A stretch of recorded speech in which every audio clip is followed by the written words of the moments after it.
Hello friend, कैसे आप सभी लोग। उम्मीद करता हूँ आप सभी ठीक ही होंगे। हमारे हिस्ट्री के एक और नए वीडियो में आप सभी का स्वागत है। आज मैं बात करने वाला हूँ वर्ल्ड वॉर 2 के बारे में। वर्ल्ड वॉर 2 जिसे द ग्रेट वॉर भी कहा जाता है, इसके कारण तकरीबन 7 करोड़ लोगों को अपने जान से हाथ धोना पड़ा, जिनमें से तकरीबन 5 करोड़ लोग तो आम नागरिक ही थे। इस वॉर ने पूरे वेस्टर्न कंट्री की इकोनॉमी ध्वस्त कर दी थी। लेकिन क्या आपको पता है कि सन 1939 में शुरू हुई वर्ल्ड वॉर 2, जिसकी नींव सन 1918 में ही रख दी गई थी। जब सन 1918 में वर्ल्ड वॉर 1 खत्म हुआ तो एलाइड पावर ने मिल करके इस वॉर की पूरी जिम्मेदारी जर्मनी को थोप दी। और फिर सन 28 जून सन 1919 को जर्मनी के एक palace, the palace of Versailles में एक ट्रीटी हुई, जिसे आज हम सब लोग ट्रीटी ऑफ वर्साय के नाम से जानते हैं।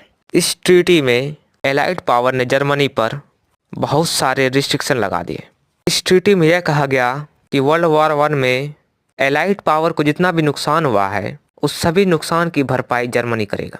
और इस ट्रीटी में यह भी कहा गया कि जर्मनी अपने मिलिट्री में 1 लाख से ज़्यादा सोल्जर को नहीं रख सकती है।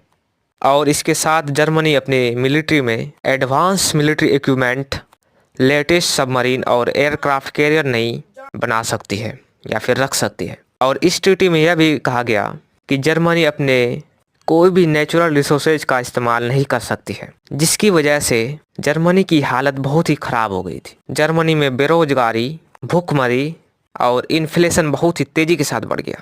जर्मन मुद्रा मार्क, जो एक समय दुनिया के सबसे मजबूत मुद्राओं में गिनी जाती थी, उसकी वैल्यू इतनी गिर गई कि लोगों को सिर्फ एक ब्रेड खरीदने के लिए जर्मन मुद्रा को लेकर के जाना पड़ता था, जिसकी वजह से जर्मनी की जनताओं में एलाइड पावर के खिलाफ एक बहुत ही बड़ा वाला आक्रोश पैदा हो गया। आक्रोश को आग में बदलने का काम जर्मनी के एक उभरते हुए नेता एडोल्फ हिटलर ने की।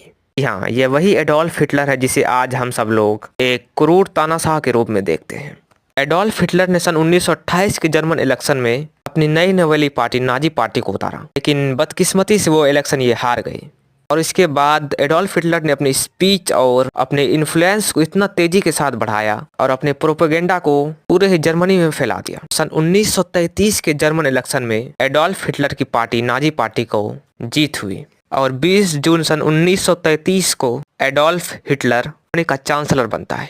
और उसके बाद जर्मनी की पूरी कार्यभार हिटलर ने अपने कंधों में उठा ली। हिटलर के चांसलर बनते ही उधर फ्रांस की हालत पूरी तरीके से टाइट हो चुकी थी। फर्स्ट वर्ल्ड वॉर में फ्रांस को बहुत ही सारी कैजुअल्टी पड़ा था। फ्रांस के मैन पावर की कमी हो गई थी, बहुत ही कम हो गई थी। आगे की कहानी हम पार्ट 2 में देखेंगे। Thank you so much for watching. Bye.